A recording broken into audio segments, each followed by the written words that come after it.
Hey man, you ready? Let's do it. Yeah,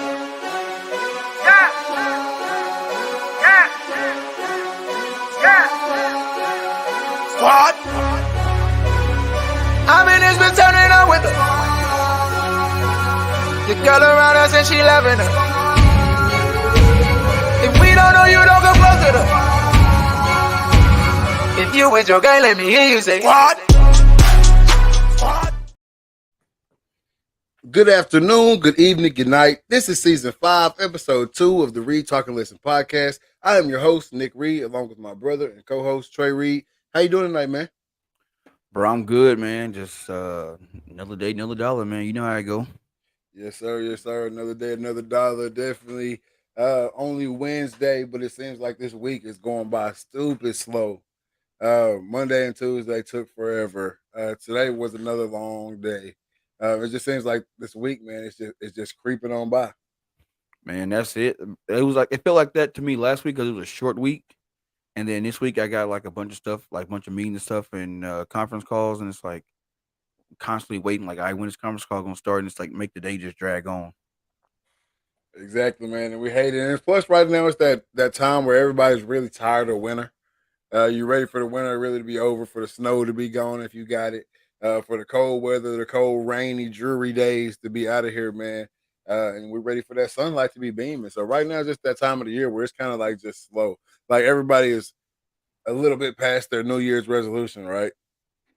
Everybody, You would think so, but yeah, hey, man, it seemed like up here, and it's probably because of the snow and the cold weather.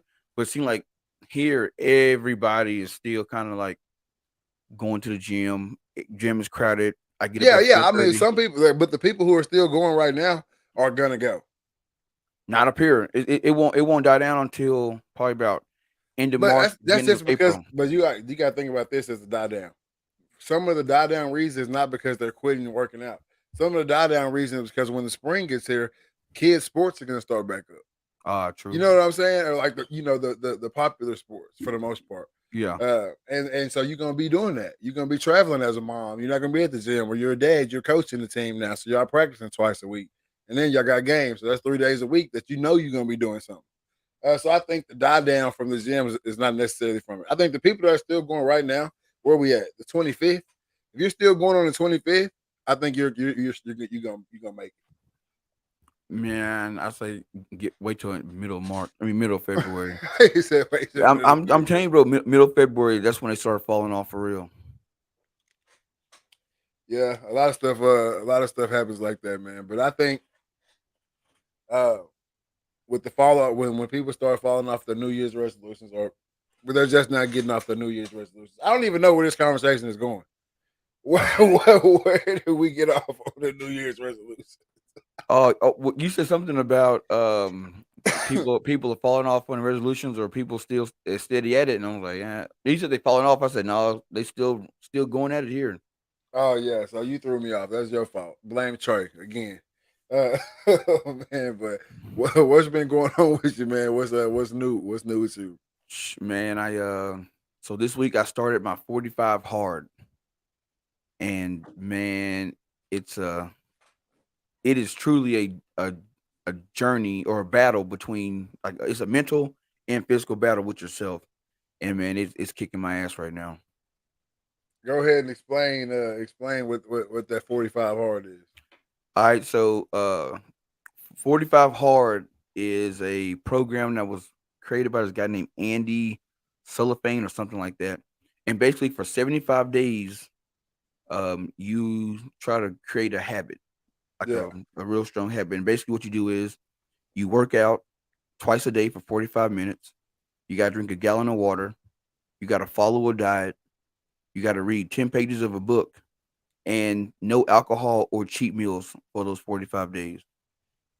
Okay, then So yeah, this that's is this is one of this is the first podcast where I do not have a drink on me right now at all. I am drinking some good old H2O. So, there we go, man. Hey, yep. well, hey, that's what you gotta do. Give yourself some hand claps on that, man. I think that's there we go, man. Yeah, I think that's legible right there. That's tough. That's hard to do. Um, and breaking habits and breaking cycles, that's something tough to do. So you taking that plunge, I applaud you, man. Bro, it got me like I can say this with confidence. I have not read a book probably since college. Yeah, Yeah, and dude, like I started this book right here. Anybody that like to read, go get you The Devil's Chessboard. If you like conspiracy theories, The Devil's Chessboard. It's about Alan Dulles, who basically used the CIA as his own bully, like his bully squad. So he was not only spying on foreign ministers and politicians, but he was also spying on, U.S. politicians, and not only the politicians, but their families, their friends. And if he needed something done, and he just so happened to have something on you, using his way, he made you that had to get it. he need to talk to you. And the big conspiracy is him and JFK went at it, and JFK fired him as a director of the CIA. And 2 months after firing him from the CIA, JFK made his end in Dallas. That's how the cookie crumbles sometimes, man. But conspiracies have been around me lately, man, because conspiracy TikTok. I was all the way against TikTok. I wasn't on the TikTok. I wasn't posting on there. I wasn't watching videos on there, but I finally broke down and I got on the TikTok. Somehow one night, laying in the bed, it started off with the aliens. Alien videos started coming up. That's how it start. Alien videos started That's coming introductory. up. Exactly. So I'm scrolling down through them. I'm like, oh, that's weird. All these alien videos is coming up on TikTok. Okay, whatever. So I keep watching them. Well, obviously, when you're watching them, they don't have the whole video, so you got to click on their page and then go down and watch them. So some of the people that had more than alien videos on their TikTok. So I'm watching all those. So I go back to my little scroll page, and it's nothing but conspiracy. What up, Foz? What's good? Conspiracy, all down it, right? Yeah. So man, now I'm stuck watching it. So it's just flooding my page with straight conspiracies, man. So I've been knee deep in conspiracy TikTok, man, and we got a crazy conspiracy that I kind of want to bring up to you and see if you done heard it and what you think about it. All right. Damar Hamlin. All right. Okay. This one's really far fetched to me, but then again, I'll believe anything. All right. Damar Hamlin, obviously, we saw, everyone's seen it by now, has the hit on the football field, Buffalo Bills Bengals game. Goes into cardiac arrest, has CPR done on him for 9 minutes on the field, and then he's taken to the hospital and he's saved. Safe. Okay. They put that out there right there. All right, look at there go Fozzie right there saying he wasn't at the game. Laugh out loud. All right, that's part of it. Okay. All right, so people are saying that he died that night. You know what I mean? But what would the NFL do? Could the NFL keep playing, finish out their season with a man dying literally on the field? Okay. Okay. People are saying, after the Super Bowl is over, it's gonna come out that he died from complications. Obviously later on, but he's gone. And then there's a bunch of videos of him, being at the game when he's walking through the tunnels and stuff or whatever. I mean, he's walking fast. You can make anything look like you want to make it look on the video, especially when you're narrating it. But they're doing a damn good job of this. All right. But he's walking off fast. He's got his hood pulled. If you're wearing a hood, you can wear the hood, but he's got the hood pulled like to here, and he's got a mask on, like a COVID mask. Yeah. Right. And he walking through the halls all fast. He ain't stopping, shaking nobody's hand, none of that stuff. Which is weird. You know what I'm saying? It's very weird, especially when was the game in Buffalo? Oh, no, I think the game was in Cincinnati. I don't know. All right, so if and sunglasses. Yeah, and sunglasses. My thing is, bro, you just recovered from a freak incident, watched by millions. The first thing I know, even when I broke my ankle, when I was back on the field, I'm shaking. Hey, I'm back out here, baby. You know what I'm saying? I'm with the team. Exactly. To just be in the stadium and not interact with anybody, is weird. It's super weird, right? Mm. Okay, so Yeah, then if I say it was in Buffalo, so that even make it worse because you at a stadium where you should know everybody. yeah, exactly. I thought you meant was the game where he got hurt in Buffalo or in No, Cincinnati. that was in That's what I thought. Cincinnati. Yeah, but so then he's sitting up in the box, right? And then it was snowing. Can't fault nobody for snow being in between the camera and the box. Can't fault Yeah. nobody for that. Yeah. But it was just him standing up there and doing the little wave and putting his little symbol, putting the symbol up and everything like that. Was just a Why little not be weird. on the field? If But you it was walking, snowing. I can see him not being on the field. It's snowing. man, I gotta be with I my can see him not homie. being on the field snowing because I don't know. I can see him being in the press box because you just died, so I expect you to still be kind of weak or something. Okay. You know what I'm saying? You're not full strength. But then the way he walking through the tunnels seemed like he was at pretty damn full strength. You know what I'm saying? So it's a lot. And then one of the announcers, when he puts up the heart, he starts to say, look at that. That was like he was about to say that was his symbol. And then he goes, that's his symbol. You know what I'm saying? So it's a lot of things that you could make anything look what you want it to look like. I know you can. Yeah. But hey, that's the conspiracy that's ruling around my world right now. I mean, here the thing is, there's a whole lot of money in these playoffs. You know what I'm saying? It's a whole lot of money when it comes to NFL playoffs, when it comes to the Super Bowl. You got, the bookies in Vegas and all that. So I mean, you can't have it wouldn't be far fetched to say, hey, if he died then on the field or even at the hospital, you can't finish the season because the player's gonna be distraught. And Yeah. one of the main teams, that had a shot, you think them players gonna be able to play? They wouldn't. Exactly. They wouldn't be able to play. And I don't think you can just think about the backlash that all the reporters got that said anything that night other than, how's this kid doing, right? Yep.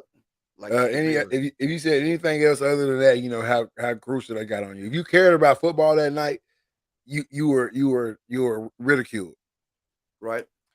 So I think if he dies, man, that season over.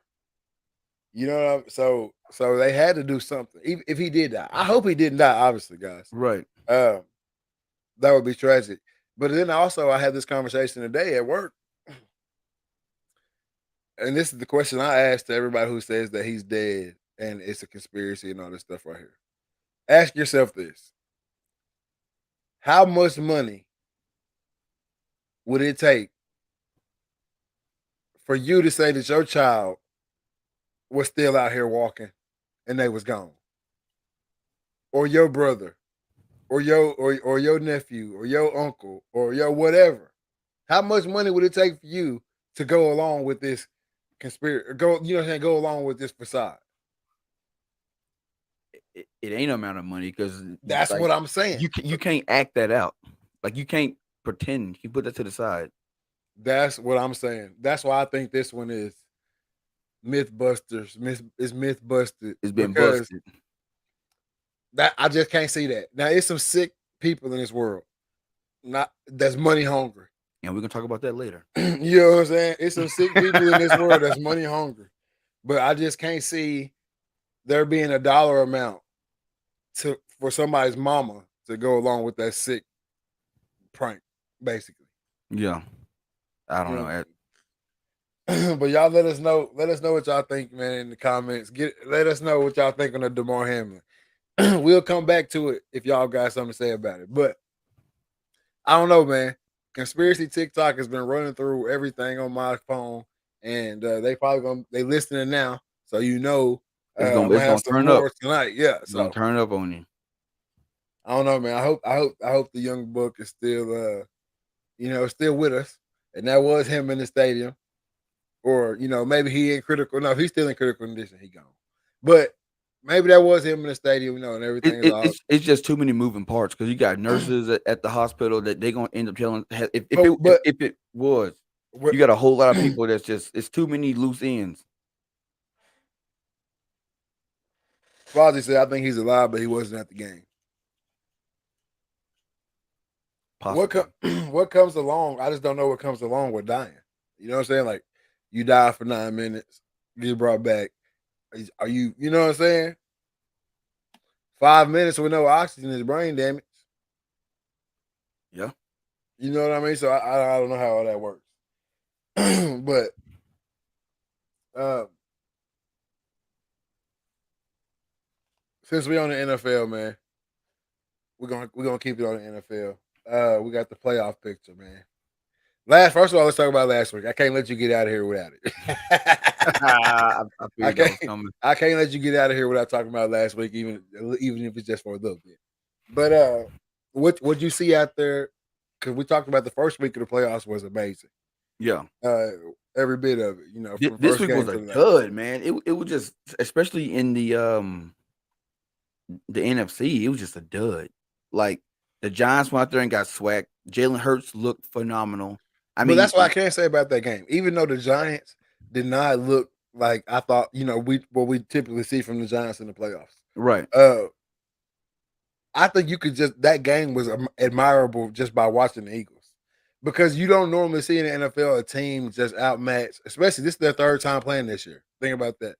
And I mean they just outmatched them physically, speed, coaching, and I think so. That was a beautiful game to watch for me. But obviously, you feel different.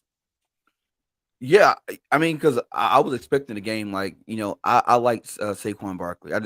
I do. He's just a dominant back, and I wanted to see him and the Giants. You know what I'm saying? At least win that game. Maybe not go to the Super Bowl, but at least win that game.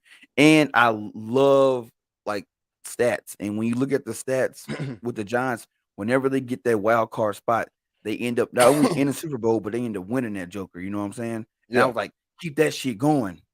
And then to watch the game, and he's out there just giving it his all because his contract is his contract year. He giving it his all, and it just seemed like they could get nothing rolling. And I was like, well, Jalen Hurts, he been out since week 5? No, way later than that.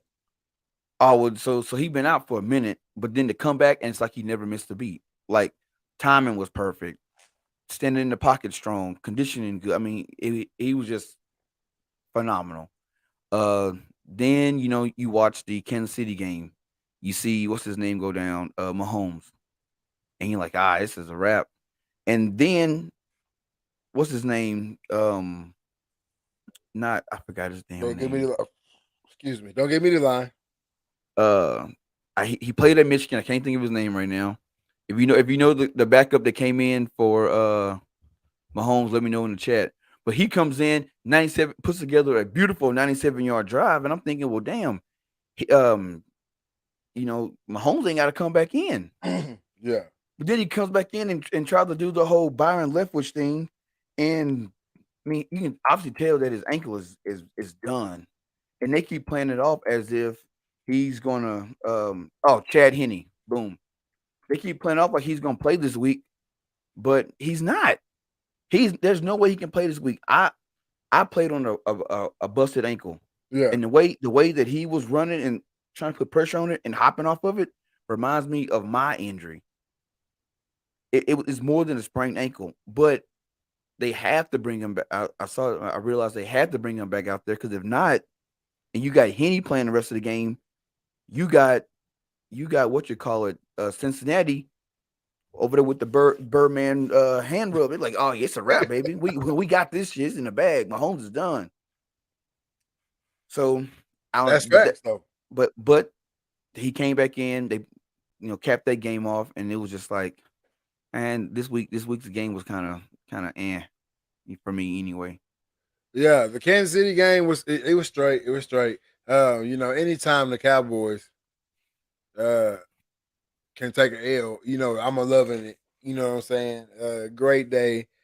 Tristan and Mama got together and cooked and everything. They asked if I was coming. I denied the invite.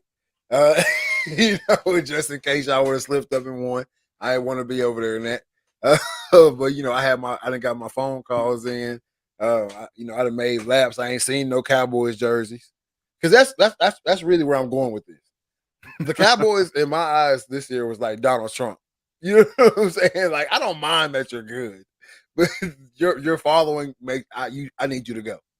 Yeah, you know what I'm saying. Like I don't mind that you're good. I'm glad you're good, but you're following. You got to get up out of here, man. Because look, after y'all beat Tom Brady and the Buccaneers, on my way to work, I live about roughly 6 to 7 minutes away from my office.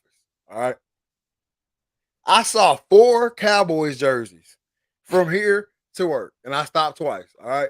I stopped at the gas station and I stopped to get some food. And I saw 4 Cowboys jerseys the Monday after that, or the Tuesday after that. Hey, they were still partying from the night before. I was like, no, this can't happen. What happens if they freaking win and go next week against the Eagles? I can't. I mean, I won't be able to walk around town. I wouldn't be able to go nowhere. No, it'll definitely, but that game would have been ruled. The country would be on fire. Yep. And if the Cowboys ever make it to the Super Bowl in our lifetime, if they ever make it to, y'all mark it, y'all heard it here first on the Read Talk and Listen podcast. If the Cowboys ever make it to the Super Bowl, the country will burn. All right. Riots in the street, cars flipped over, stuff on fire, anything you can think of and imagine. Yeah. Dallas definitely gonna have to beef up the security that night. Oh, but security won't stand a chance. Security won't stand a chance, bro. I mean, it's ridiculous, bro. 4 Cowboys jerseys on my route to work. I said, oh no, man, this can't be real. But hey, the rookie in San Fran, man, he did it again. He did it. He remains unbeaten. But you know, it's wild because I know a couple of San Francisco fans and they just like, oh, yep, he the dude. I'm like, y'all do realize when Trey Lance come back, he gonna be second string again, regardless if he start or not. I mean, exactly. Well, I think they got a lot of questions. Regardless if they win a Super Bowl or not, Trey Lance is gonna start. And I was like, he's Nick Foles. He's a young Nick Foles. He gonna come in as a backup. He gonna win you some games. He gonna get you to the ship, but do not. It's too early to say he's the man. I don't think he's the man, but this is what I do know. I do know there's 31 other teams watching what he's doing right now. Oh, exactly. All but right? he's a rookie. He's rookie, right? Yeah. But I'm saying there's 31 other teams watching. They got him locked in right for now. a minute. They got him locked in. So this is what I'm saying right here. You got Garoppolo. He gonna get traded. He gone. Regardless at the end of this season. All right. So boom, Garoppolo gone. All right. You can really pick and choose what to do with these 2 quarterbacks you got right here. Because you know, especially if he go win a bowl. All right. If he go win a bowl, you know he got some type of some cojones hanging. So he could be a quarterback. You've seen him go through it. Dallas defense wasn't no slouch. Yeah. You know what I'm saying? So he goes and wins the Super Bowl. Let's say that. Trey Lance becomes another piece to get you another piece to go do that shit again. Yeah. You can send him out. So I don't know if Trey Lance is your guy. He's had 2 chances to show that he was the guy, and both times he's come up hurt. So yeah, make him the backup or ship him out and get a couple draft picks or get 2 or 3 missing pieces that you need and put this shit together again. Run it back. That's what I'm saying. Run it back, Turbo. And they good. So I don't know. But you got Kansas City. Granted, Mahomes plays. That's your Super Bowl champ. Yeah. Yeah. Unless Joe Burrow, you still got Broadway Joe. I like Shiesty Joe. I like Joe Shiesty. All right, I do. But it's just something about them damn Chiefs, man. You let them get to the championship game, they going to the bowl. They going. That's it. Patrick Mahomes, what, 5 years in a row? Yep, 5 years in a row. 5 years in a row in this game. He done been to the bowl, what, 3 times? I thought it was twice. Twice? He done won it both times? He done been? He's only won one. He only won one? Won one, lost one? Yep. You sure? He only got one? He only got one. No. All right, he might. I thought he went to 3, got 2. No. Might be boosting him up. I might be boosting him up. You boosting him up. Why is everybody saying if he keeps going this way, he's gonna get Tom Brady? He gotta have 2. He's gotta have 2. No, because the Chiefs only have a Super Bowl in 1970 and 2020. He only got 1. All right. I feel like he had 2. fucking Nope, had just to. one. Just one. But I think they were talking about the rate that he was constantly getting to the bowl. Shit, he should have it.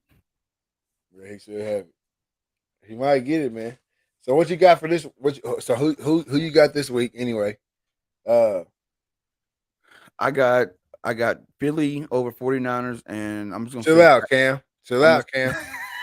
and I'm gonna say Shiesty Joe over Kansas City.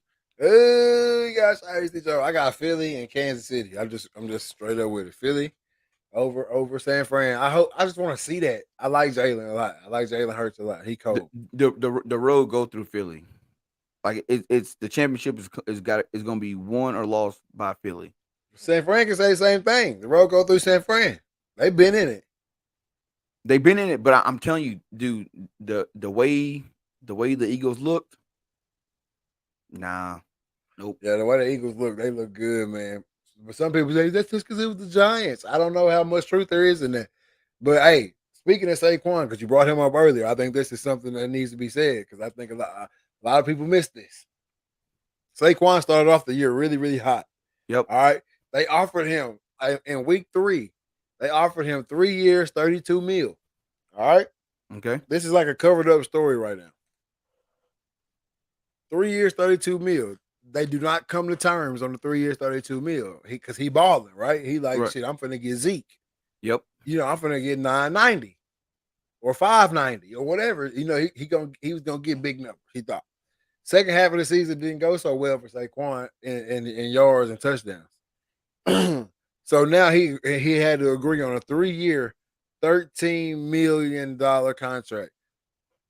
Obviously, we're playing with millions, so it's crazy. But just think about how much money he lost. Oh yeah, it's almost like what's his name? Oh, cat that played. He's blonde hair in the NBA. Oh, Dennis Schroeder. Schroeder He's back in LA now. Schroeder turned down a whole bunch of money because he thought he was gonna test that market out, and ended up getting way less than he thought. like 30 or 40 mil less. Yeah, I think Maybe more than that. I think like 50 mil less. Yeah, and now he back in LA, still sad. Yep. So I mean,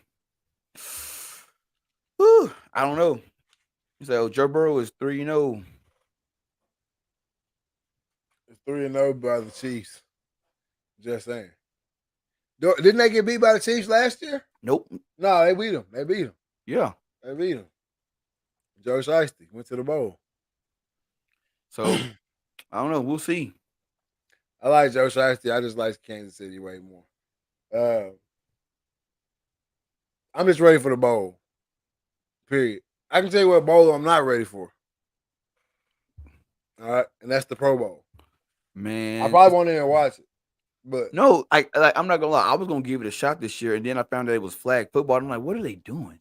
the flag football is a possible turn up, but I doubt it. No, dude. If they want to turn it up in pads, they sure as hell ain't gonna turn it up in shoulder pads. What you mean? Really, because my chances of getting hurt playing flag football is higher than getting hurt getting hit. No, there's no because way because I'm not trying to tackle. Yeah, you're not gonna tackle. I know, so I'm saying. So you coming in full speed, and I don't know. I just feel like it's putting players at no, because they do it. They do it 4 times a week already. I don't know, man. They do it 4 times a week already, and they ain't playing for no money.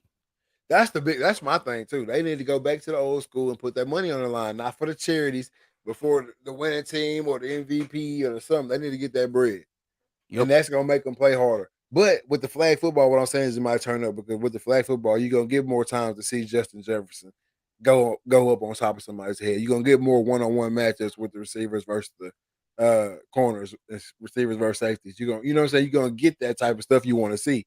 Yeah. More than you're gonna get it in the pads because obviously they're not after trying to hit each other. The corners ain't really pressing for real in pads. You know what I'm saying? Like you don't get to see all that. So I think it may be more. Go ahead. The last corner to take the Pro Bowl seriously was the Honorable Sean Taylor. he was knocking punters. He was a safety, but yeah. What I say, corner? Yeah. Yeah, well, my bad, safety. But yeah, he came through there with that hat down. Yeah, but this the thing right here. with the no pass things. Think about what's hot right now amongst the kids and the fans. 7-on-7. Okay, then. So why not just do 7-on-7? No, I don't. Because that's too much. I got them. You leaving out all your Pro Bowl selection linemen and all that stuff. No, you still a Pro Bowl, but the game is not for you. No, then that's not gonna work. That's not gonna work unless they Bro, just gonna do the skills check. They need to do strong man for the O line, D line, and they need to do skills challenges and 1-on-1s for the DBs and skill positions. Now And that's the Pro Bowl you do, and you if put that money on the line. if they did a 1-on-1, you got the best corners, best receivers in the NFL, 1-on-1, that shit gonna turn up. Exactly. You got let's just say you got Jalen Ramsey out there holding. He said do 7-on-7 for linemen too. you got Jalen Ramsey out there holding Justin Jefferson. You know what I'm saying? Hey, linemen be having hands. That is correct. Linemen do have hands, but no, they gotta get it to the side on that 7-on-7. But you got Justin Jefferson going up against Jalen Ramsey 1-on-1s for 100,000, 20,000, 50,000, whatever it may be. Why wouldn't, bro? Everybody gonna watch that, and they gonna turn up. You can't tell me they not.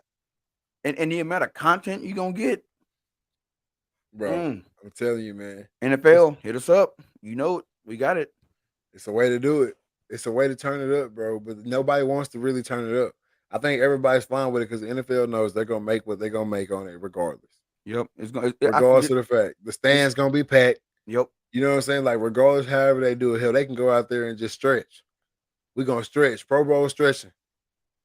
Yeah, I think the 1-on-1s will stop all that social media talk except for Eli Apple. Eli Apple better not even show up to no 1-on-1s. I can tell you that right now. He just need to stay home. If they invite his ass, he need to just stay home. They gonna eat his ass up. But they still playing right now though, so he wouldn't even be there. Yeah, is he? Oh, he played for Cincinnati. Mm-hmm. So he gonna mess around and win a bowl, and he gonna be back on talking that shit again. But that's the only way I can see the Pro Bowl ever coming back to any type of fandom or like kids liking it again or anything like that. It's gotta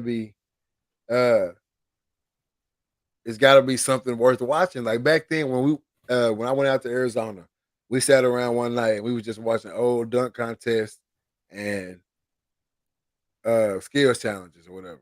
And every time it was popping up, like the skills challenge, winner gets 25K. Dunk contest, same thing. Winner gets 10K, 80K, whatever it may be. And everybody was going out there and showing out because and that amount of money today, 20K is 80, 100K. Yeah, easy. Inflation. So put that on the line. Y'all got it, NFL. Put that on the line. Let them guys go out there and compete for it. And I'm telling you, watch the product you get. Because it's all in every athlete that's still in the locker room. That's what I think people don't understand. This is going to go off on a whole new rant. But I don't think people understand like the athlete mindset. Like what the locker room is like. Like as long as you're in the locker room, you never go past like 18. Nah, no. You know what I'm saying? Like the age limit stays 18 in the locker room. Between 18 and 21. Yeah, you know what I mean? Like I'm just saying, that young age. Yeah. You still doing the bullshit games and the fucking around and I said the F word. Don't come get us. Don't come get us. But you still doing, y'all still jacking around in the locker room, whatever, all the way through. So you put that money on the line and you let them guys go back to that. You can get a damn good product. All you're gonna get is a show. Just like practice was every day at college. Yep. A show. Cause somebody betting something. One-on-ones was ooh-wee. All day. That's all they need, man. But if you tune into the podcast right now, man, go and hit that like button, that share button. If you're on the YouTube, hit that subscribe. We need some more subscribers over there. It did go up a little bit. Appreciate y'all for that. If you're on the Spotify, we appreciate y'all for the day ones. We getting better, or Trey is getting better, I should say, at getting the shows uploaded over there on the Spotify. Just keep rocking with us. We're gonna keep it up over there. If you're on the Buzzsprout from way back when, hey, we appreciate you over there too. Apple Podcasts, iHeartRadio, anywhere you can hear a podcast, you can hear my voice. as well as the voice of the dreaded Archer. Also, man, get over to the Instagram, follow my guy at _dreaded Archer 17, and myself, Big Poppy _ONE9. Can't forget my super producer, man, at Killer Cam, KILLR Cam on the gram, man. Then last but not least, definitely go follow the Read Talk and Listen podcast at the RTL podcast over on the Instagram, man. Where else can they find us, man? That's it. That's everything. That's it. That's it. You are now tuned in to the RTL podcast. And then, man, I can't forget the sharpest knives this side of the Mississippi and that side. Some people would say the knives are worth the price of the whole package, Trey. Man, it's only one thing that could be that worthy. And you gotta be talking about them Good Daddy knives. The Good Daddy, man. Each knife is hand sharpened before it's brought right to your door. And it's gonna make your field dressing process a lot safer, faster, and cleaner, man. Whole lot cleaner. There's only one place to get it. GoodDaddy.com. GoodDaddy.com. Make sure you get over there, man. Valentine's Day is rolling around. For all you women out there who ain't got your man something, hit us up. We can maybe expedite that Good Daddy process for you. Get them to you quick and get you, a little Valentine's Day present. They come in a nice black case or the orange case, however you want to get it. Hey, bring it to your front door like you ordered it. Hey, exactly. So make sure y'all get over there to gooddaddy.com, man, and tell them the RTL sent you. And for you men out there, you are now tuned in to the RTL podcast. For you men out there who haven't gotten any Valentine's Day gifts yet, it's too late to order it. All right, it ain't gonna get here in time. FedEx, UPS, USPS, they all backed up. All right, so if you local in my area, you know what I'm saying, I can't help you out if you up there in the Dakotas. Shipping and handling gonna be a mug. Hey, but if you in my area and you local, say grace on Facebook and Instagram. Say grace, home cooked meals and desserts, man. She got the chocolate covered strawberries. She got the dessert cups. She got the chocolate covered pretzels.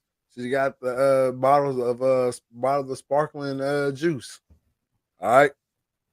She got it all over there for you right now. So if you late, you better hit her up, because if she run out, you're going to definitely be in that doghouse, man. So y'all get over to Say Grace on the Facebook page and the Instagram and get your orders in. Get on it. Well, that was a mouthful, man. I hate that I wait too late to say them in the episode, man. So I got to get it all out at once. We got to pay them bills. Exactly, man. I didn't lost my notes too, because you sent them to me kind of weird tonight. What you said? What's this new? I guess my phone not updated enough. I don't know. I've been getting your phone ain't updated enough, because that's regular notes. It just now it lets you collab on it, so you can type and I can collab on notes, but when you send them to me like that, it's like a whole different file. Like I have to click on it and ask me if like all these questions. It's weird, but anyway, I'm back in there now. And I didn't even really need the notes for this, because this is the main event. Main event.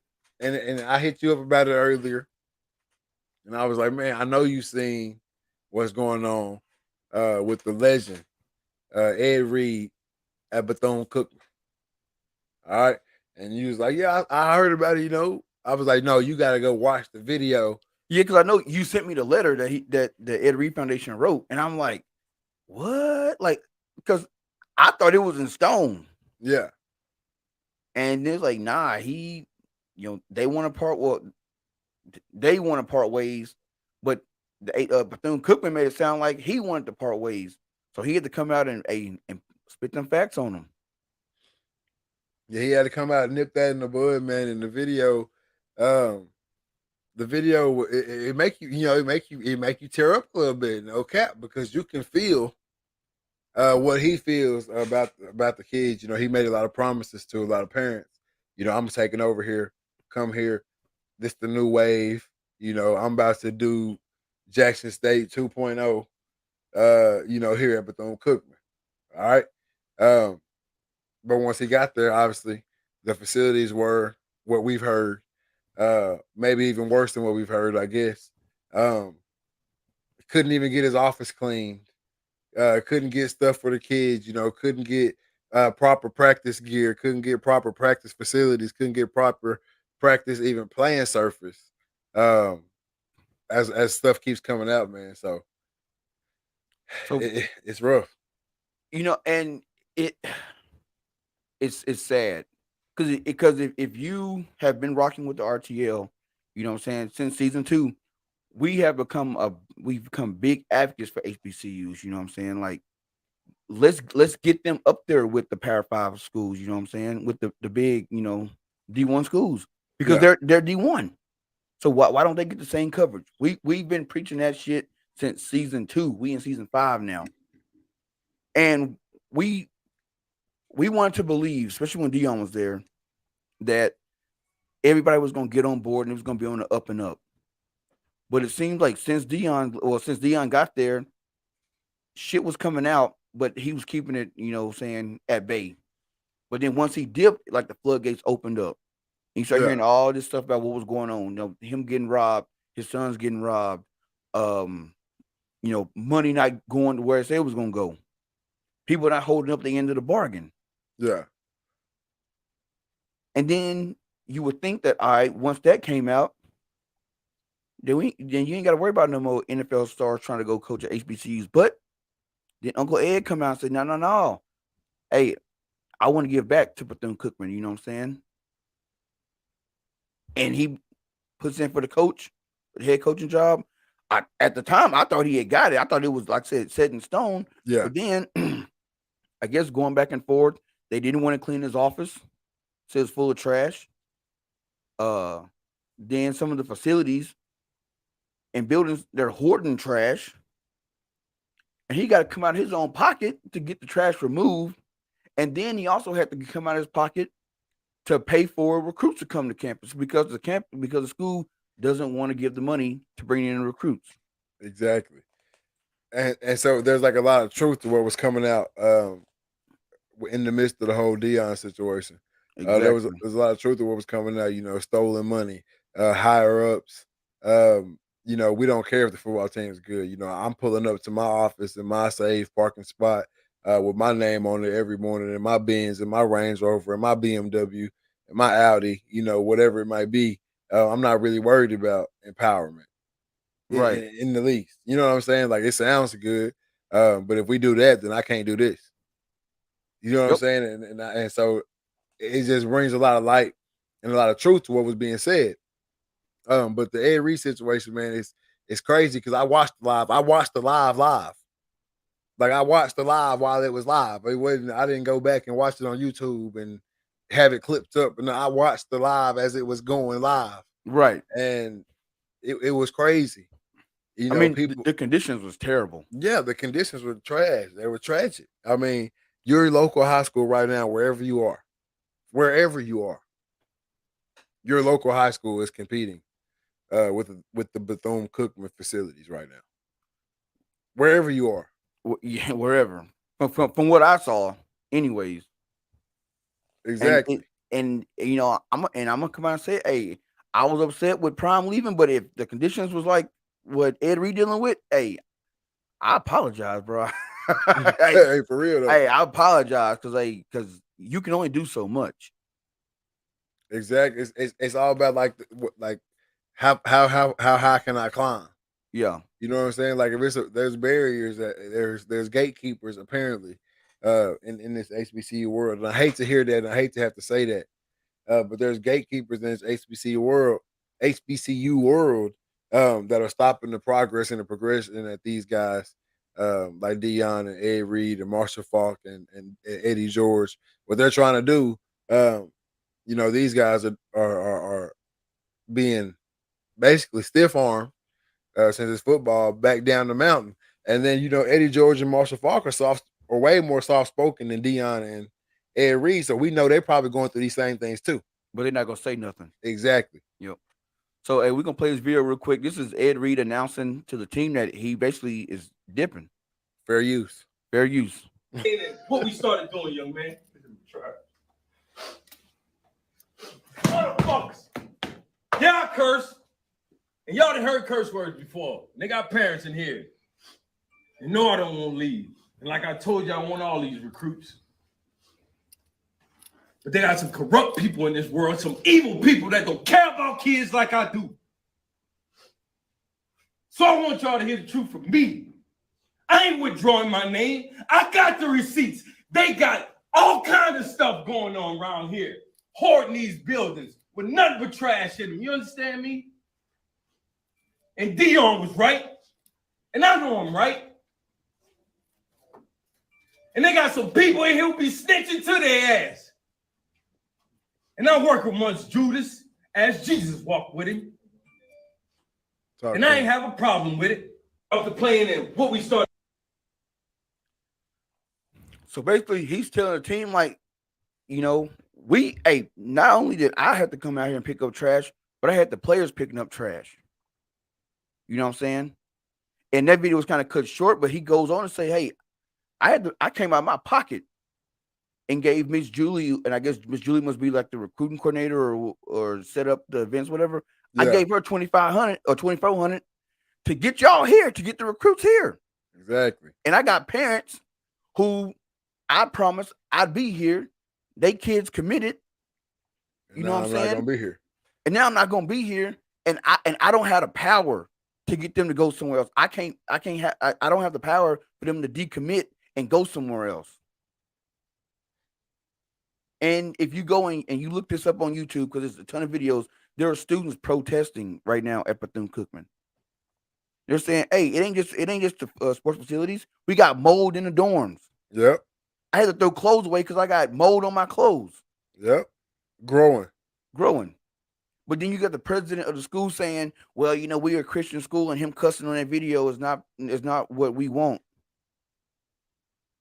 Well, no, don't skip the mold. They talk about cussing.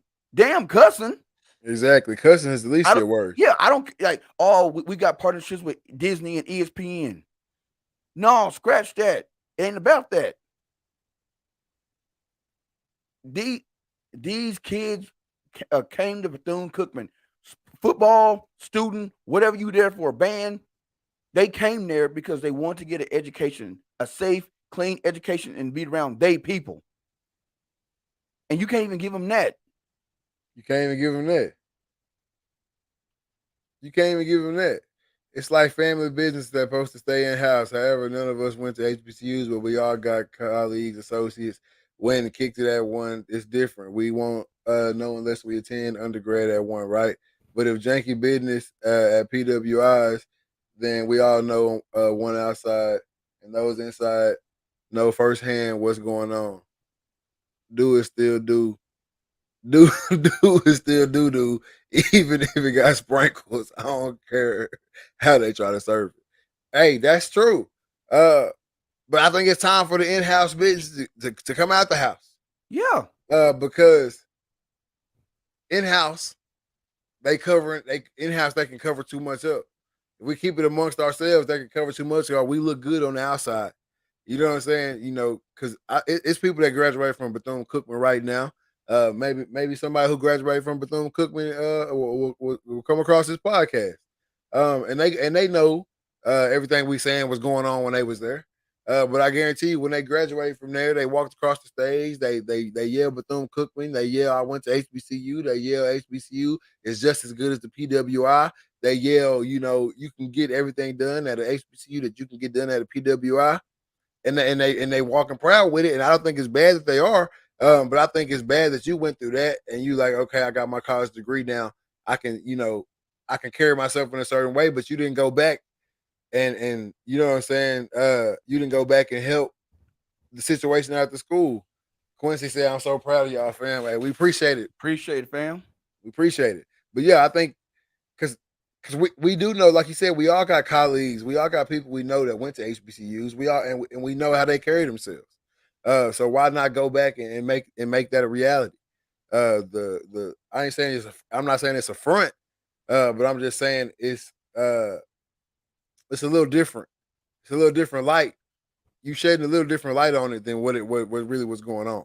Yeah, You know what I'm dude, saying? to me, it's just like when you go on a recruiting visit. If you're an athlete, if you're an athlete and you've been on a recruiting visit, you didn't had one, maybe 2 or 3 players take you to the side and say, "Hey, homie, all the shit you seeing here, they doing. They don't do that shit when you ain't here. All the shit they telling you, I ain't telling you not to come here. I'm just saying, think about it." And they give you the real. Give me the real. If I'm a high school senior right now, and I'm thinking about going to Bethune Cookman, and I come on a visit because you know when you come on the campus visit, they show you all the good shit. Yeah. Trust me, I've been a student recruiter at a college. I know how the shit go. Yeah. You show them all the good stuff. Show me the real, because I'm spending my parents' hard-earned money. I'm applying for student loans to come here. I'm paying to come here. Give me what I'm paying for. Exactly. So I mean, I think all need to come out. I think there should be an investigation on HBCUs. What y'all doing with all this money? Exactly. Y'all worry about all these donors. Y'all worry about all these partnerships you got and all the money coming in. Where the money going? Why you got buildings full of trash? Why the track team don't got a full track? They got a Straight away. straight away. So you got the sprinters, you got the jumpers, and you got the pole vaulters all practicing on the same Piece of track. track. The same piece of track. The same piece of track, not even a track, the same piece of track. And And then you got a guy as high profile as Ed Reed coming in to try to make some changes, and you say, "Oh yeah, we're gonna make the changes," and then all he asks you is, "Can y'all clean my office before I come, and can you help me get some of this trash removed?" And that's a deal breaker. that's a I don't deal know. breaker. That's a deal breaker for them. And it's bad because it's us. That's the thing. And that's where I think that's where the passion of it really comes in at. Because like you said, Ed Reed is a high profile guy. Dion, high profile guy. Eddie George, Marshall Falk. All these guys are high profile guys. They don't have to reach their hand back. They don't have to. They could They all don't. ride off into the sunset. Every guy I just named is Hall of Fame. You know what I'm saying? Every guy I just named. They don't have to reach back and help. Where Ed Reed went to Miami, he ain't got to come coach at HBCU. Nope. Dion went to Florida State, he ain't got to come to HBCU. These guys didn't go to HBCUs, but they coming back to help, and it's a backdraw, a backlash. You know Power what I'm saying? struggle. Yeah, like it shouldn't be. The change needs to happen. This is what you've been saying for years would make the change. Now it's at your doorstep, and it's a whole different situation. And I don't know how we get past it. I don't want a WNBA HBCUs, but I'm headed that route. If you've been keeping up with the RTL, you know exactly what I'm talking about. I do not want a WNBA HBCUs, but I'm heading that way because at this point, just like I feel about the WNBA, the people at the top don't want it to change. No, the money too good. You messing with the church's money. That's all it boils down to. And you look at it's like this, man. When it comes to these, when everybody's like, I don't understand why Dion and all these guys want to come to HBCUs. They didn't play here. It's like this. We all got that one partner or something who got up and left. He went off somewhere. Either he was out the country, he got a different career. He took a different path than everybody else, and he saw, let's say, the promised land. Yeah. Man, I want to take what I see here and I want to take it back to my folks. I want to do the same shit that these folks doing. I want to do it with my people. You know what I'm saying? I'm gonna take this shit back to Texarkana. Yeah. He come back and he try to get everybody on board, and everybody, no, man, you trying to you ruffling the boat, man. We good how we is. Talk that talk, George. No, I didn't have to come back.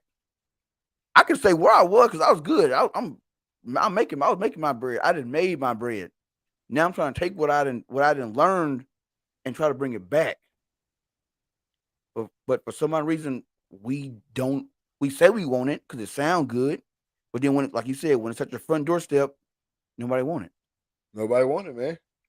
Nobody want it. And that's that's the big problem in our culture, in our community. Uh, Somebody at the top got it too good. I mean, we see it we see it in the black culture business model all the time. The business starts off as a good. It starts off good. Everybody has good intentions. It's good. It's good. It's good. It's good. People at the top start figuring out how they can make more money without giving it down to the people at the bottom. The business goes to shit. It's really a failing business, but the people at the top still driving what they driving, still buying what they buying, still living with how they living. As long as that business stay open. So Exactly. they ain't making no updates. They ain't making no changes. They ain't making none of that. They just at the top collecting what they've been collecting for all these years, and then the business eventually ends up failing out. Closing, skimming off the top. Like I've never understood these major corporations to say, "Yup, we gotta make cuts, guys. We got too many employees. We gotta make cuts. Ain't no money coming in." But then you hear, "Oh yeah, I'm going to Dubai this weekend." Mm-hmm. How you going to Dubai? I thought the money was bad. Oh Yep. yeah, old George, he just bought a brand new Chevy Silverado. How? I thought shit was bad. Hell, y'all cut my paycheck. Y'all been cutting my hours. Shit ain't But as bad as it seems. it ain't bad to seem. But you at the top though. Exactly. And that's basically, the HBCU power struggle right now. Everybody at the top eating good, and everybody at the bottom just making through. Just making it through. And so Trey, No, that it ain't, sound it ain't personal. personal. Hey, they treat me good over here. Hey, that boy sound like he ain't trying to run away. They Treats me good over here. they treat me good now, and don't you be talking that talk, boy. You're gonna get somebody in trouble. We're gonna get me in some good trouble. We're gonna be in a whole heap of trouble.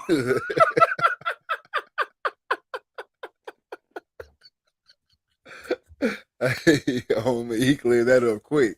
Hey. Right, but I see it though. I see Hey. it in my profession. I see it. Hey, Some of these stores I go to, they complain to me as if I got something to do with it. Man, we need new doors, we need new fixtures, we need this, we need that. Hey, you talking to the wrong player. I'm just here to check the pricing. I'm just here to check. I'll listen to your event, but hey, I can't do nothing for you, player. Nothing. I got nothing. Can't do nothing for you, man. Hey, man, if you tuned into the video right now, hit that like button, hit that share button, man. Let everybody know what you're watching, where you're watching, and why you're watching it, man, over here on the Retalk and Listen podcast. If you're over on YouTube, man, hit that subscribe button, that notification bell so you can know when we live. Y'all be on the lookout for some new content, man. We keep saying it. But I promise y'all it's coming, man. Some new content to the RTL outside of the live shows, stuff like that. If you're over on Instagram, man, make sure y'all go to the RTL podcast at the RTL podcast on Instagram. Follow my boy right here, the _ Archer 17, and myself, Big Poppy _ ONE9. And then also, man, make sure y'all get over to DreadedArcher.com and get all your Dreaded Archer merch over there, man. He got some new stuff about to drop over there. So make sure y'all get that. You are now tuned in to the RTL podcast. You got any goat bag over there, anything like that? You ain't got no goat bumpers? None. You should. I got nothing. LeBron, man, approaching the all-time scoring record in the NBA. A lot of all-time greats have come out saying, if he gets this record, the conversation's over. Once he's the all-time scorer, he's the GOAT, hands down. Blase. All right. Also, since he just dropped 49 on the Clippers, he has now had a 40-point game against every single NBA team. Never been done before. Never been done before.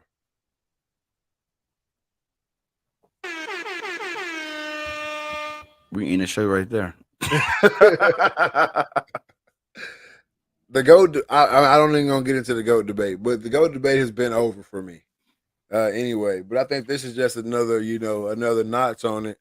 I mean, as bad as the Lakers are right now, as bad as the Lakers are, But LeBron is in year 20, and he's scoring the ball pretty much better than he's ever scored it.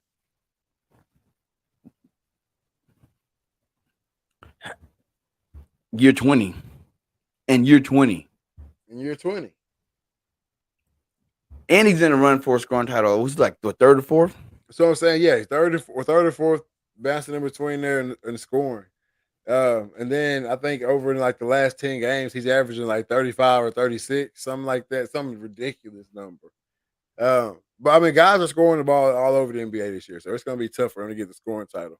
But for him to even be up there and talking about it right now, you know, we normally see guys in years 20, you know, they're scoring 16, 18 points. You know what I'm saying? They're more of that veteran mind on the team. And we see LeBron in years 20 literally carrying the team that's being held together by a glue stick. Elmer's glue stick, man. And he's just doing it every night. You keep seeing the memes come out of him sitting on the bench just looking tired and defeated. Which I say again, you can make anything look like anything. Right. But what he's doing on the court on a night-to-night basis right now, it's unreal and it's unseen. Oh, yeah. Dude, it's just an attest to what his career has been. You know what I'm saying? And people talk trash because the Lakers ain't winning. He one man. You know what I'm saying? There's 5 other guys on that court. 4 of the guys on that court that's gotta do their part. And if they not, he can't carry the team. Name another player who dropped 40 and their team lose that night. Not very many. Not many. I mean, it's happened before, but it rarely happens. You drop 40, I need the other cats to get, 10, 15 points apiece. We good. We good. But he dropped 49 against the Clippers last night and lost. 49, that's 50. 49 is 50. He dropped basically a 50 piece on the Clippers and lost by 15 plus. So to let you know that ain't nobody else doing anything. And it's not like he's inefficient either. That's another thing too. It's not like he out there just jacking. I mean, he hit 9 threes last night. See, if Steph Curry hit 9 threes, everybody's celebrating. They win. If Steph Curry hits 9 threes, they win by 40. And they win. They win. But I don't know. It's just one of those things. That's where he at right now in his career. The people around him, the pieces that he brought in to help him, they not holding up. I got one for you right here, though. I got one for you. He's playing so hard. He's playing so hard in year 20 because he's trying to raise his trade value. I think the LA shit's over. I don't think that trade value going anywhere. Hey, that trade value is definitely higher right now than it was at the beginning of the season. I can tell you that. Because it's always question. Kevin Hancock said, "What's up? What's good with it, Kevin? What's good, big homie?" At the beginning of the season, he's still LeBron at the end of the day. You want him on your team. But he wasn't LeBron dropping 35. Right. Averaging. You know what I'm saying? So I think right now, the way he's playing, he's just saying, hey, look at these legs. I mean, he's dunking on people. Look at these legs. Look at me still running. Look at me still scoring the ball. Look at me still being efficient. At the end of this season or whatever, I think he signed 2 years. So at the end of next season, whatever it may be, he's gonna try to be like, hey, look, I'm still available. And then he could be making it to where he can pick his poison. If I stay at this high level, I can pick where I want to go. And again, Bronny ain't going straight out of high school. We see that now. So I got to be good for 3 more years now, or 2 more years now, or whatever. I got to be better for longer if I want to play with him. And the way he looks, what I'm saying? It's still a lot of season left, but the way he looks, he could do it. He could do it because I mean, he takes care of himself on and off the court. I think off the court is what's more important. You know what I'm saying? Yeah. He ain't out doing drinking and partying every night. During the season, off season, he's getting his body primed up because it seems, and most players don't realize this until it's too late. When you young and full of testosterone and ready to go, you might not need to work out as hard. You know what I'm saying? Because your body's gonna bounce back. It's when you get in them later years where you really got to start focusing on your health. The thing is with LeBron, he's been doing this his whole career. He didn't just wake up one day and say, I want to play 20 seasons. He's like, no, when he got in the league, I'm playing this long. So I need to do the things now. Well, you gotta think about it. He hasn't known anything else. Right. Like, who knows what the world looks like for LeBron when basketball's over? He's been playing on the national stage since he was 15. You know what I'm saying? Went straight out of high school to the NBA at 17. You know what I'm saying? And it's been off to the races since then. Has been pretty much the face of the NBA almost his entire career. You know what I mean? So, of course, I think at this point now, it's like I have to keep doing this. Almost like the Tom Brady situation. Like, I think that if his wife, I don't know her name, but I'm sure if she told him, "Yo, this is about it," I'm sure he gonna hang it up. I mean, maybe, but she don't know nothing else. No, she don't. She don't know nothing else. They are a true basketball family. Exactly. They know nothing else but being in the gym, and they raise their kids in the gym. Both their sons are hoopers, good hoopers. I'm sure little Zari, whatever her name is, it will be a hooper too. I mean, you know what I'm saying? Like, that's what they do. That the James gang. I'm pretty sure whatever LeBron says pretty much goes. I mean, everybody's seen the video that went viral on New Year's Eve. She is videoing him. He's playing Madden in the house. She's like, this how you gonna make me bring in the new year? And then he breaks it down right on the spot. Yeah, I just played a back-to-back in Atlanta. We celebrated for my birthday out there. We gotta chill. We gotta chill. It don't matter that New Year's is here. We don't break the schedule. Exactly. We don't break the training. We don't break the way we treat our bodies. We don't break it's New Year's Eve, but I know I'm trying to go to bed tonight. We stand in the house. I'm playing Madden, and we're gonna go to bed and chill. That's it. I'm waking up on New Year's Day to go train. So you know what I'm saying? It's that little type of stuff that's keeping LeBron where LeBron is. But I got to ask you right here, man. If he breaks the scoring title, what does that do to the legacy of LeBron James?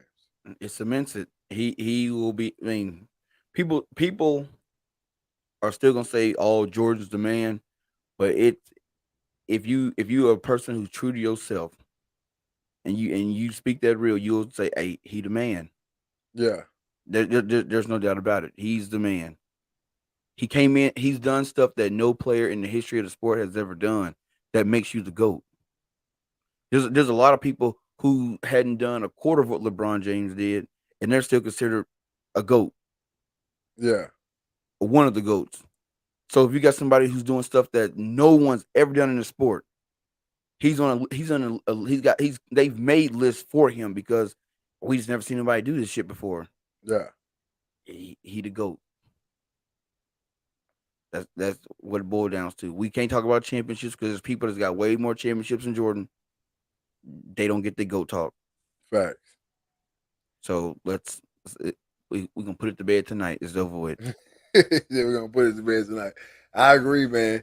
I'm a LeBron fan to the fullest. I don't think anybody better has ever picked up a basketball. And the scoring title, like you said, it's cemented, man. It's just another notch. It's just another notch on his belt of plenty of notches that he's made for himself in the NBA. So I think hands down, LeBron's my GOAT. If he gets the scoring title, it's just another chink in the armor.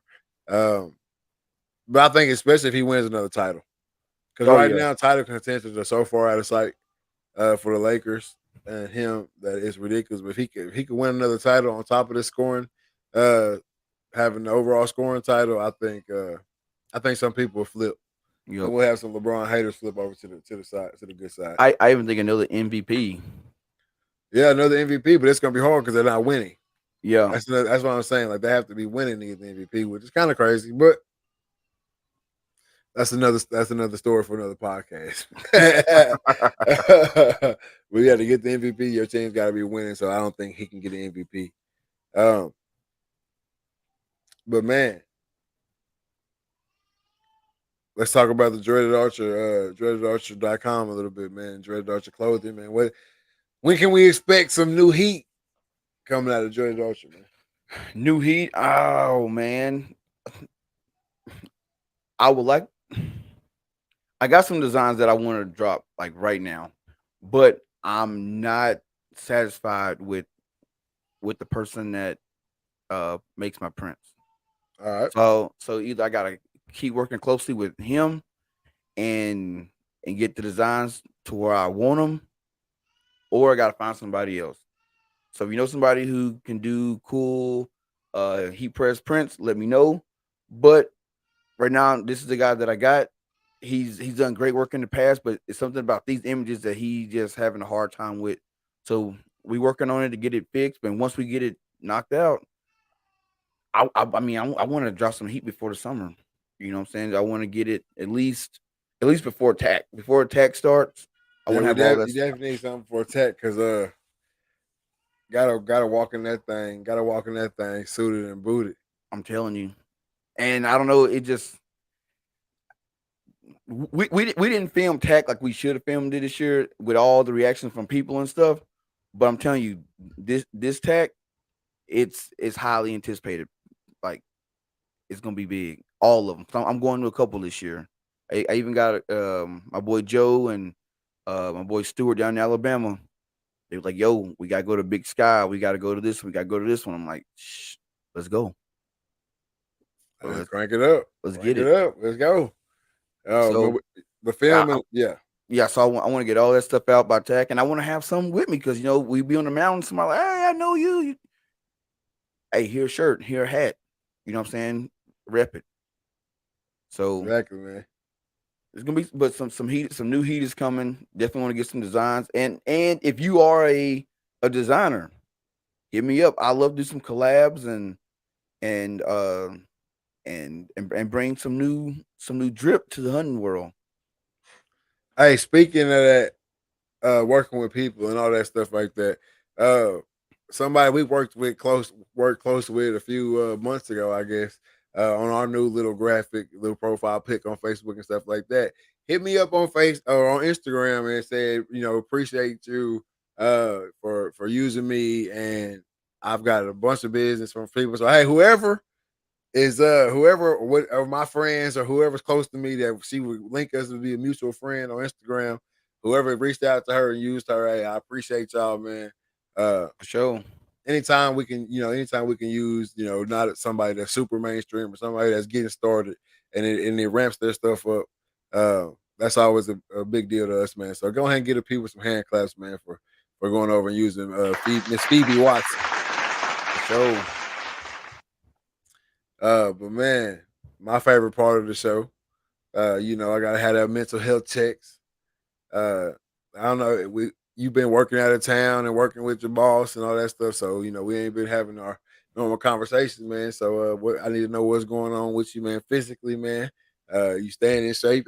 You started the 45 strong, so I know you 75, you somewhat 75. Okay, 75 hard. 75 hard. No, I messed that all up. 45 strong. I'm gonna start my own. 45 strong. But no, you started that 75 hard. So I know you in the gym, but I need to know about that 1 through 10. Then, personally, man, what's going on in your life, man, and then business wise, what you got? Man, physically, I'm sitting at about a 8 right now. As much as like the dieting sucks and the cardio, I hate cardio to the fullest, but it's something that's got to be done, and I'm working towards the goal. Eating. Most people, when they think about dieting, they think, oh, you don't eat. No, you actually, it's the opposite. You do eat. You eat Exactly. a lot. Eat a lot because you're burning a lot. So like, man, chicken and rice. I've become good friends with chicken and rice. It sucks going down. Like you get, it's only 4 ounces of chicken. That's one chicken breast. 4 ounces of chicken and a cup of rice. You would think is no issue going down, but you get halfway through and it's just so bland. And I seasoned it up a little bit, but it's just like it's so bland going down, and you thinking, oh, I'm this one meal got me full, but then 10, 15 minutes after you didn't finish your last bite, you hungry again. You like, I just ate. You know what I'm saying? So I'm beginning not to like food. I'm dreading eating I was like, oh, I'm eating about every 3 hours, small meals. But Yeah. I'm seeing the weight fall off. When I started this, and it's crazy because I've been working out leading up into the new year, and I started at about 255. I'm down to about 242 right now. My goal is to get about 215, between 200 and 215, and probably about 10% body fat. So this 75 hard is definitely gonna kick that in, especially cutting out the alcohol. I think that's gonna be a big one. The late night whiskey drinks, or we're packing the pounds on. Yeah. Cutting that out, I think it's gonna make a big difference. So I'm sitting about an 8 right now, physically, body feeling good. Business wise, man, like I said, Dreaded Archer taking off. Had big show with Dan Staten, Elk Shape. Had the Athens Archery, had overtime on. So I mean, some big, heavy hitting shows. Got another show with Adam Precision Archery Monday. He make custom arrows. That's gonna be a ball show because I've been on his podcast or his show several times, just hopping in, saying what's up on his Instagram lives and stuff. So we gonna link up, do a show, and of course, he gonna have to make me some custom Dreaded Archer arrows. Yeah. I gotta get them done. Then gonna have Joe Gabo back on the show. I mean, it's just it's just some heavy hitters coming, man, There we and go. it's crazy because I didn't even realize this the other night. I'm sitting on Buzzsprout, uploading some episodes, and I look in the corner, and it goes, "Your podcast is a year old today." And I'm like, "Damn, it's been a year. It's been a year already." That's how it goes. So, It's how quick it yeah, goes. it's and within a year, the leaps and bounds that the Dread Archer podcast has made is crazy. Like, I wouldn't even the podcast wasn't even out a year yet, and Carbon TV was like, "Yo, we need it." Yeah. You know what I'm saying? That's huge. Sponsors coming in. Hey, we want to do business with you. What's good? People that I looked up to when I got into the game knows my name and want to come on my show. Yeah. You know what I'm saying? So that's like a big accomplishment for me, anyways. And I'm not getting paid just yet, but I'm like LeBron, that resign, not resign. What you say? That fee going up, not trade fee, but That value. My value, boy. The podcast value going up. So when it's time for the negotiations to start, ball gonna be in my court. Exactly. That's how you want it to be, man. And then personally, life is good, man. Working with my boss, help training people.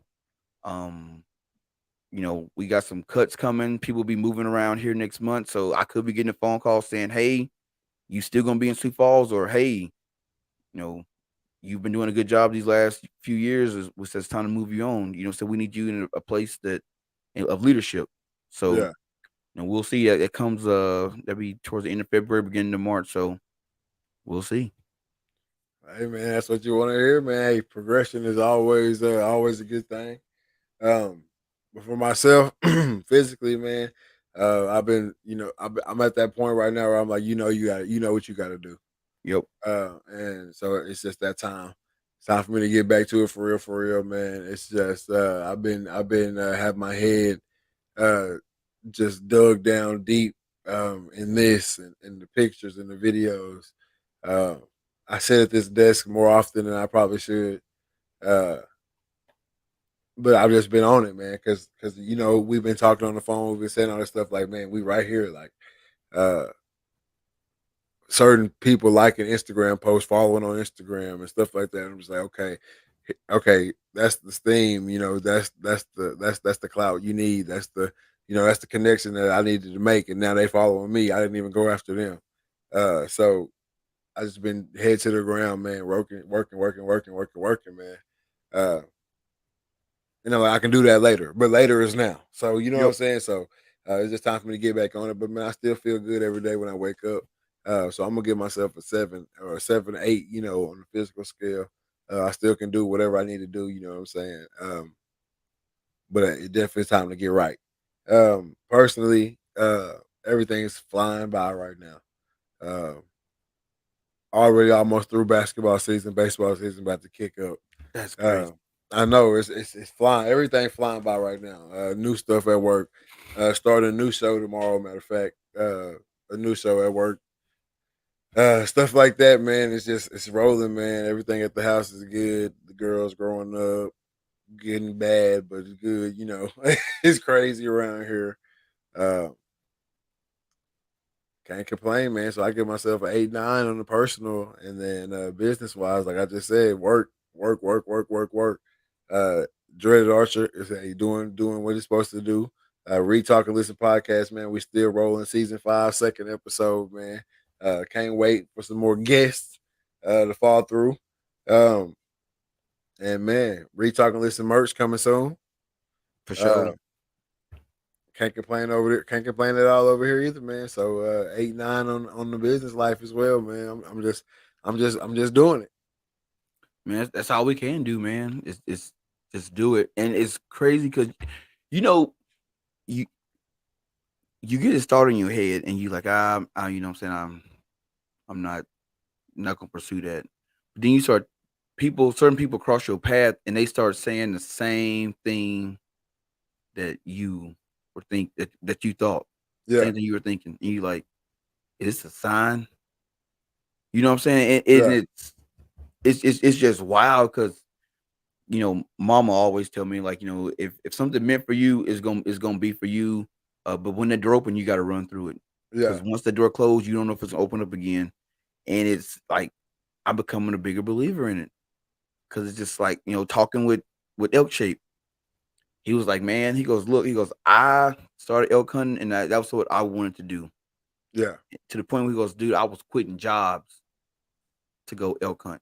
If a job wouldn't give me the day off or the weekend off or a week off to go elk hunting, I jumped in the deuces. Yeah, I'm out. So I got to a point where I'm doing this. This is my life now, full time. And it's like, talk to him. I've talked to, you know, the people over at Athens Archery was like, hey, something we want to do. Shit, we just went and did it. Say, hey, ain't nothing else we can do. It's like, man, it's like, am I to that point yet? And I'm not. I've sat down and tried to, you know, reassess stuff and figure stuff out. Like I'm not there yet, but boy, I'm gonna tell you, I'm close. Hey, Boy, I'm close. Before we get out of here, I'm gonna say, you just made me think of something. Yeah, I remember back in college, one of my boys, I ain't gonna call him out, but one of my boys got caught up in a pyramid scheme. That's what it was. But it was selling like tea, maybe some type of tea or something like that. Something stupid. But anyway, you know, one day in the locker room, he's like, hey man, you know, all you guys, you know, I'm gonna have food at my house, you know, I'm having this guy come by, you know, my mentor come by to come by to, you know, talk to you guys. And everything like that, free food, blah blah blah, the whole rundown. So we all come up over here and we sitting there. And we only, as soon as the dude pull up, I already know it's some shit. Because he pulls up in the back of his car window, is decaled out in whatever the company was called. I can't remember. And the first thing he asked us in there, this is the only thing I took away from this entire meeting, like a 2-hour thing or whatever. The only thing I took away from the entire meeting was when he first started the meeting, he said, all right, I got $1 million right here. How many of y'all will call y'all's coach and tell him you quit for this $1 million? Whatever. Obviously, everybody in there raised their hand. Hell yeah, you got $1 million in that bag. I'm gonna call coach right now, like speed dial.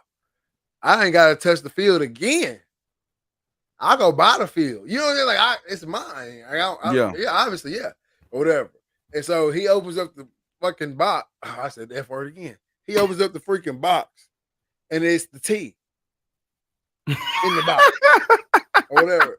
He goes, "This is the way to the $1 million or whatever." And then everybody's like, "Hell no, ain't nobody want to quit for sell no tea." You know what I'm saying? Like, but his point was, that's what I did. I quit school. I quit working. I quit, and I just went doing this full time, which we all know when that pyramid scheme shit. You didn't. That's not how it went. Yeah, that's not how it went. But anyway, that's the thing. He was just saying, like, hey, if you really want to make it in this, you might have to quit something. And that's the only thing I took away from that meeting. But when you said that, I was like, I gotta tell this story.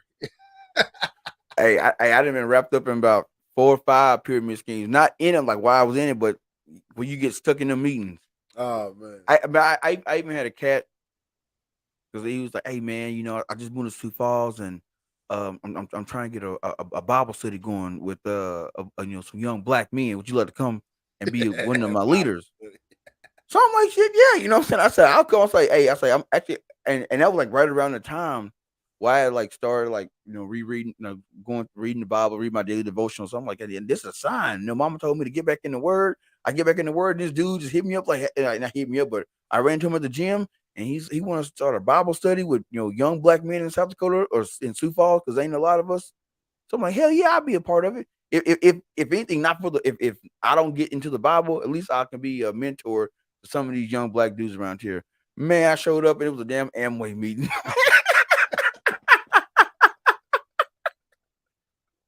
Hey, that's how they get you, bro.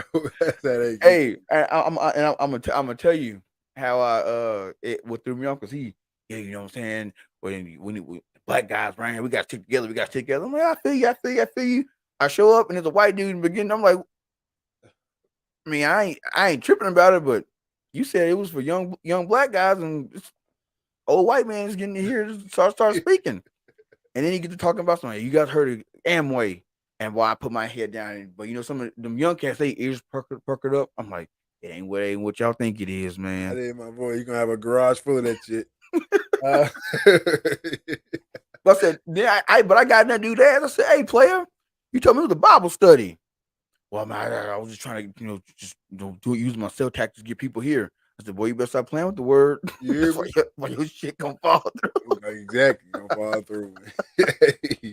Man, before we get out of here, you got any last words for the people? Man, hey, the time is now, man. Get up and do. You know what I'm saying? I see a whole lot of people doing a whole lot of talking about what they gonna do and how they gonna do it, but they don't want to make moves. You know what I'm saying? Yeah. And I can only talk so much before I tell you, bro, you bullshitting. Yeah.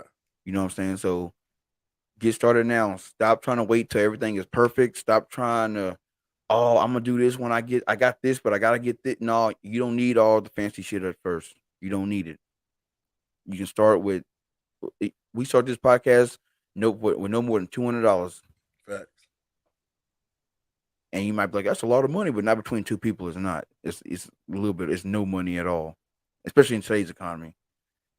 Get the $200, get your stuff started, and go from there.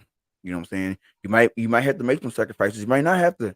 You might can't eat out at Chipotle every day. You might can't order that DoorDash. You might got to put that $30, $40 to the side. But do it. George. Do it now. That's it. That's all I can say, man. Do it now. Don't say, I'm gonna start working out when it get warm. If you ain't working out when it's cold, you ain't work out when it's warm. I'm gonna wait till the gym die down. No, you're not. Because the longer you progress, the longer you keep on procrastinating, it's just gonna take you longer to start. And you're gonna look back, and it's gonna be 3 months. And you could have, if you'd have started. You've been 3 months in. You'd be 3 months in now. It's simple as that. So get off your ass and do something. Straight like that, man. Hey, you know me. It's crazy world out here. You got to know what's going on around you, man. You got to stay vigilant. It's getting crazier every day. You see the stories come out. You watch TikTok, maybe have a little conspiracy TikTok going on around you. Some of that shit is real. You know what I'm saying? Obviously, you got to sift through the BS, but some of it's real. So just be vigilant, man. Know who your kids playing with. Know the parents of the kids your kids playing with. And have yours on you, because I can promise you, I got mine on me. With all that being said, this is season 5, episode 2 of the Reed Talk and Listen podcast. I am your host, Nick Reed, along with my brother and co-host Trey Reed. We are out. Peace.